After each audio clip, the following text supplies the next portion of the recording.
이제 눌렀죠, 이제. 네. 지난번에 우리 주식시장 어떻게 반복되는가 그 부분을 넘어가가지고 그 부분 빨리 한번 이제 보고 이제 오늘 제가 100배 주식 요거 이제 시작하겠습니다. 이거 빨리 뭐 그때 놓쳤던 부분이 뭐냐면은 이거 여기서부터 그때 시간이 없어서 그냥 넘어갔던 것 같아요. 이게.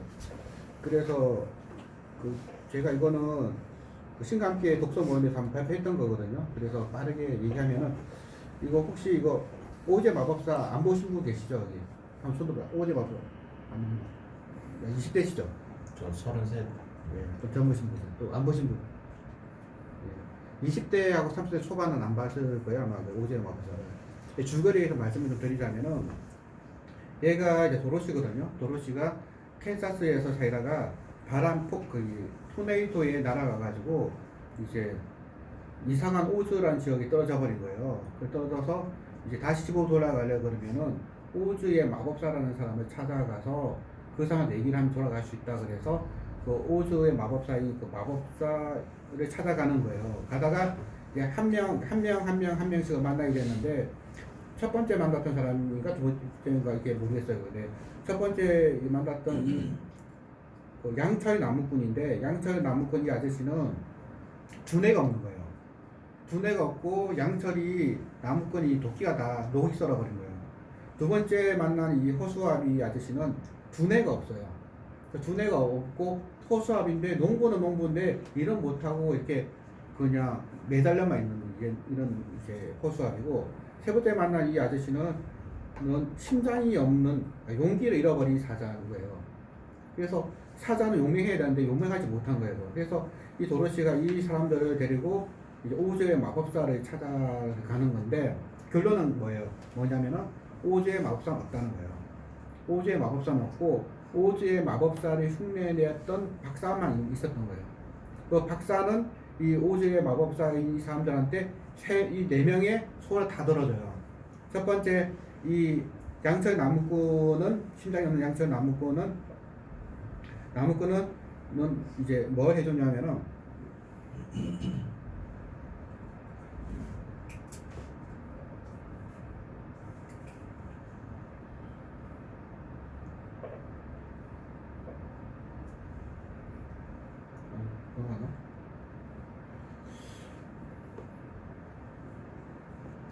첫 번째 양철 나무꾼에게는 이제 도시 실업으로 인한 도시 노동자를 대표하거든요.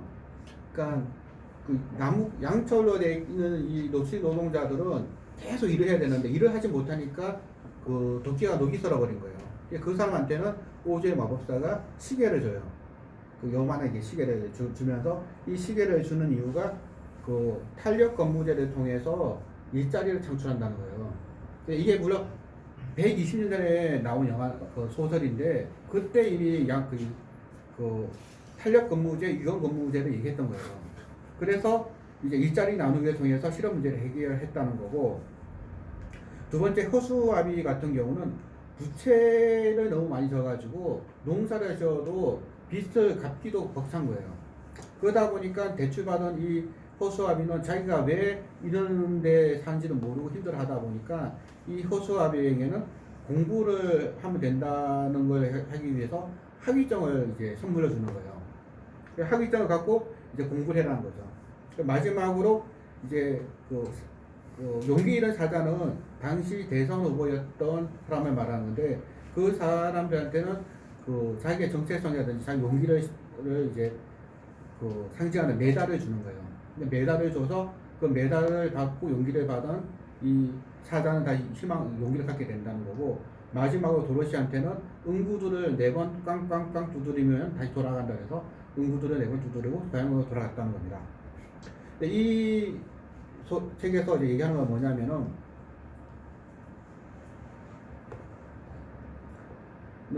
그 당시에 모든 문제는 근본이제 때문에 문제가 생겼다는 거예요. 그래서 이 오제이 마법사는 오제이라는 게 온즈를 말하는 거잖아요. 금 이론수가 얼마인지에 대해서. 그래서 이 친구들은 금이 아닌 은우를 토대로 화폐를 만들어야 된다.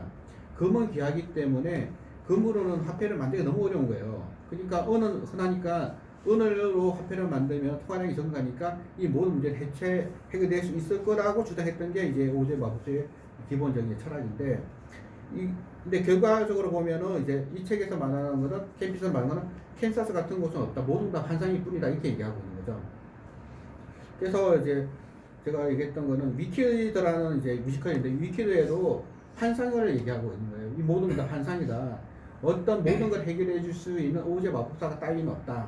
그 서쪽 마법사라는 그는 그 악한 마녀도 없고 실제로 모든 게 다 만들어낸 것이라는 걸 얘기하고 있습니다. 그래서 이제 1972년까지는 근본이 제였는데, 이 당시의 지폐를 보면은 이렇게 인코드 코인이라고 이제 쭉 나와 있어요. 이렇게. 그 당시에는 지폐를 갖고 가면은 금으로 바꿔줬단 말이죠. 그렇기 때문에 사실 그 당시의 지폐라는 거는 금 교환권과 동일했다는 겁니다. 그러니까 그 지폐라는 거, 위조 지폐라는 것도 생길 수가 없는 게, 지폐를 갖다 주면 금을 줘야 되기 때문에 위조를 한다는 것 자체가 되게 웃긴 일이죠. 그게.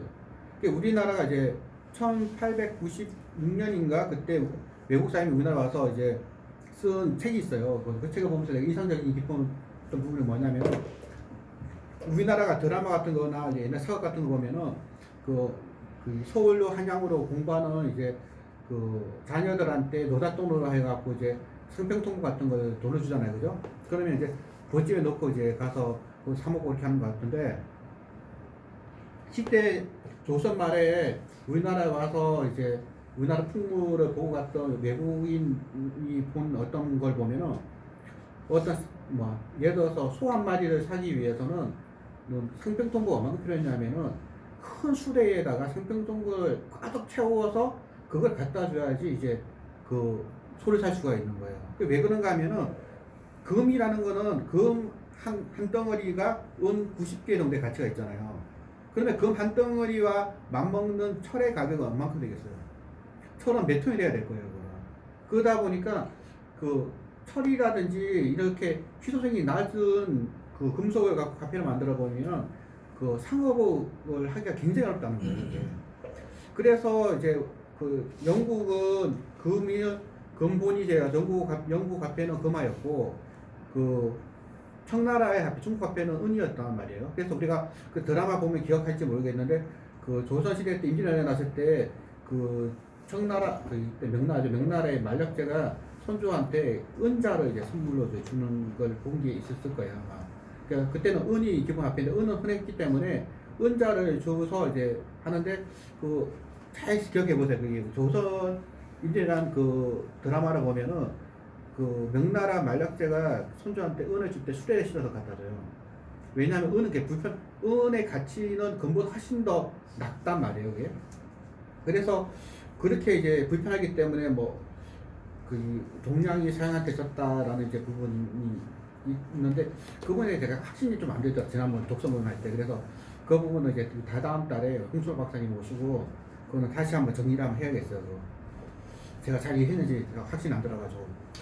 여하튼 여기서 말하고 싶은 거는, 1900년도까지는 금 인수 1온스가 10달러였는데 대공황이 났을 때는 금 1온스가 30달러, 그리고 브렌튼 우드 제때는 금 1온스가 35달러 고정되어 있었는데, 이게 그 1972년 8월 15일에 닉슨이 이제 근본이 제를 폐지한 이후부터는 1온스가 10달러였던 게 지금 1온스가 1900달러인가?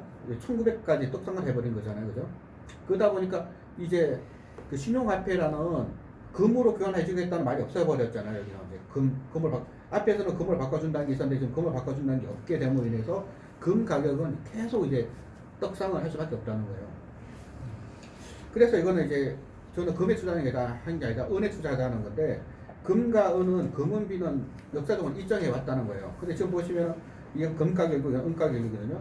금 가격이 작년부터 올해까지 가파르게 올라갔는데 은 가격은 오른 게 거의 없어요. 근데 은은 금, 은, 동에서 동은 구리잖아요. 구리는 완전히 산업재고 금은 기금속인데 은은 기금속과 산업재적 성격이 함께 있거든요. 함께 있기 때문에 이 금만큼은 상승 못하더라도 지난 250년 역사를 보고 우리나라 산업혁명 이후의 역사를 보면 금과 은은 늘 일정한 가격을 보여왔다는 겁니다. 그리고 이제 그 국채 금리가 하락할 때도 이제 금 가격은 상승해 왔었고, 그리고 전 세계 마이너스 금리가 늘어나면 늘어날수록 금 가격은 올라갔다는 겁니다. 보시죠, 이건 전 세계 마이너스 금리입니다. 마이너스 금리가 쭉 올라갈수록 금 가격은 올라갔는데, 지금 금을 사자는 게 아니라 금 가격에 연동되어 있는 은을 사자는 겁니다. 그리고 미국 국채, 일본 국채, 독일 국채, 뭐 전 세계 국채는 전부 다 하락을 하고 있는 상태이고요. 그래서 이제 이 오버 더 레인보우라는 이게 그 오즈의 마법사 마지막 장면에 나오는 이제 그 주제곡이잖아요. 그 무지개 너머에 뭐가 있을까? 아무것도 없다는 겁니다. 얘기 다 들어보면은 이거의 주제는 뭐 무지개 너머에 뭐 환상적인 오즈의 나라 있는 게 아니라, 무지개 너머에서는 오즈의 마법사를 흉내내고 있는 박사밖에 없지 아무것도 없다는 거죠. 그 정치라는 것은 환상을 집어넣어주는 거에 불과한 거고, 그렇기 때문에 여기서 벗어나야 된다는 게 이 주제인데, 뭐 환율을 본다든지 시대에서 금리를 보더라도 실업률이라든지 이런 것들을 보더라도 금 가격은 이제 계속 유지될 확률은 없다는 거고, 제가 가장 주목하는 부분은 이 차트입니다. 금 가격과 은 가격은 역사적으로 봤을 때 0.927입니다. 0.927은 1이면 완전 그 상관관계가 있는 거고, 0.927이면 굉장히 상관관계가 높은 거거든요. 그런데 이제 82년부터 최근까지 보면은 금원비가 이제 그 유사하게 왔는데 지금 많이 이제 벌어진 상태거든요. 벌어지면 어떻게 될 거냐면은 결국 이제 이건 1792년부터 2002년까지 보더라도 금원비는 일정한 비율을 보여왔고, 금원비가 과도하게 높아졌을 경우에는 반드시 은가격이 떡상을 하더라는 게 역사적인 경험입니다. 이것도 보시면 마찬가지로 금원비는 역사적으로 이제 위치해 왔다는 거고요. 따라서 이제 이 오즈의 마법사의 결론은, 마법사 애초부터 없었고 마법사 흉내내는 박사밖에 없었는데 은본위제로 가는 게 맞다라는 이 책의 마지막 장면에서 캠피서가 얘기하고 싶었던 것은 무엇일까? 여러 가지 이제 논의를 할 수 있겠지만, 제 생각에는 은에 투자해야 된다는 걸 또 얘기한 게 아닐까. 근데 이 책이 나온 게 8년 전에 나온 책이기 때문에 그때는 은에 투자하는 얘기는 아니겠지만, 그 캠피서는 환상 없다는 걸 얘기하고 싶은 것 같아요. 그건 환상 없다는 거고. 그래서 저는 이제 지금 홍수록 박사, 여기 나오죠. 홍수록 박사인데 돈의 역사 이 책에 보면 한 챕터가 근본이제, 은본이제예요. 그래서 이 부분을 우리가 다다음 달에 이거 책 돈의 역사 부분에서 다시 한번 공부를 했으면 좋겠고, 그 두 달 사이에 은 가격이 많이 올라갈 것 같아요. 그래서 저는 최근에도 그냥 은자를 샀어요. 그냥 선물 사버렸는데 샀더니 무거워서 안 되겠어요. 그래서 은 ETF가 대안이 될 수 있을 것 같으니까, 이제 금도끼냐 은도끼냐 동도끼냐 그러면 지금은 은도끼가 답인 것 같아요. 이게. 그래서 우리도 한번 투자 모임을 하면서도 이게 그 코덱스 인 은 선물이라고 있거든요. 이거 사시면 될 것 같아요. 이게 제가 발표할 때 3,840원이었는데 지금 더 올라갔을 겁니다. 그래서 레미제라블의 마지막 장면도 그거잖아요. 은초 때. 이것도 아마 레미제라블도 은을 매수라는 얘기 같아요. 장발장도 이 은채 때를 토대로 해서 크게 승하지 않았습니까? 그래서 지금은 은을 사야 될 때이다. 이제 이 얘기를 이제 말씀을 드리고 이제 발표를 마무리하도록 하겠습니다. 그래서 뭐 제가 잘 몰라요 이게. 근데 이게 느낌이 올해는 은이다 싶은 생각이 들거든요. 그래서 여러분들도 은을 사서 잘못되면은 같이 이제 레미제라블 사는 거고, 잘 되면은 이제 뭐 우리도 한번 이 험난한 시기에 은을 통해서 한번 새로운 이제 길로 가봤으면 어떨까 싶고, 뭐 아주 어려운 거는 이제 질문하시면 제가 나중에 다다음 달에 홍마사님한테 물어보시고 간단하게 질문해 주시면 제가 답변하겠습니다. 뭐 궁금하신 거. 유튜브에 켜놓으니까 아무도 얘기 안 하시네요. 그러면 최근에 은이 한 두 달 만에 굉장히 많이 올라왔네요. 3,300원 밑에서 지금 4,100원 가까이 올랐어요. 네. 급격하게 올랐는데 오른다면 얼마나 더 오를까요? 요까지 올 거예요. 요까지. 요까지. 둘 중 하나예요. 여기 보시면은 요게 내려가는 방법이 있고요. 이게 올라가는 방법이 있거든요. 근데 이게 내려가려면은 금이 떡 나가려면은 채권 가격이 올라가야 돼요. 채권 금리가. 네. 그래서 갑자기 마이너스 금리가 지금 아까 보셨던 것처럼 난리가 났잖아요. 갑자기 트럼프가 금리 올리자 막 그러면은 금 빨리 파셔야 됩니다. 금 팔고 다 팔아야 되고 지금 트럼프하고 이제 뭐 분들이 채권 가격이 뉴스 보시고 계속 금리가 뭐 이렇게 내려갈 것 같습니다. 뭐 그렇게 얘기하면은 이게 더 올라갈 거라는 것은 힘든 거잖아요, 그죠? 그런데 요게 쫓아가는 거는 역사적으로 보면은 이제 올라갈 확률이 높았다 이거죠. 근데 지금 우리가 주식만 갖고 있던 분들이 처음부터 밤잠 못 자고 처음부터 다크서클 제끼고 지금 나신 거 아니에요 지금. 그런데 이런 거 하나 갖고 계시면은 당근해요, 예. 근데 단점이 해치되는 게. 가장 좋은 건 아예 그냥 현물상 은계 사버리는 거죠. 은계 산 게 좋긴 한데 무겁다는 거. 아까 말씀드린 것처럼 우리도 그걸 짊어지고 살기에는 톤을 사야 될 텐데. 저 다른 분 또 없나요? 선물 ETF면 그 롤오버 비용이나 이런 게 ETF니까 별 문제는 안 된 것 같아요. 그리고 어려운 거 물어보시면은 이제 2달 기다렸다가 다시 물어보시면 박사님한테 물어보시고. 이게 ETF면 달러 베이스 결국은 전 세계 시세가 움직이는 거잖아요. 그렇죠. 달러 베이스로 움직이면 지금처럼 원화가 약세이면은 그냥 그 은 가격은 상관없어도 그 코덱스 은 선물 올라갈 수 있는 그런 구조인 건가요? 그러면? 아예 해지가 돼 있었어요. 아, 아니면 상관없는 상관없어요. 저기 최근에 금, 은 스프레드가 벌어지게 된 합리적인 설명 같은 거 없나요? 사실 시장 효율 가설대로면 이유가 있어야 될 것 같은데. 그거는 지난 역사적으로 보면은 늘 이 두 친구는 이제 커졌다 작아졌다 해왔더라고요 이게.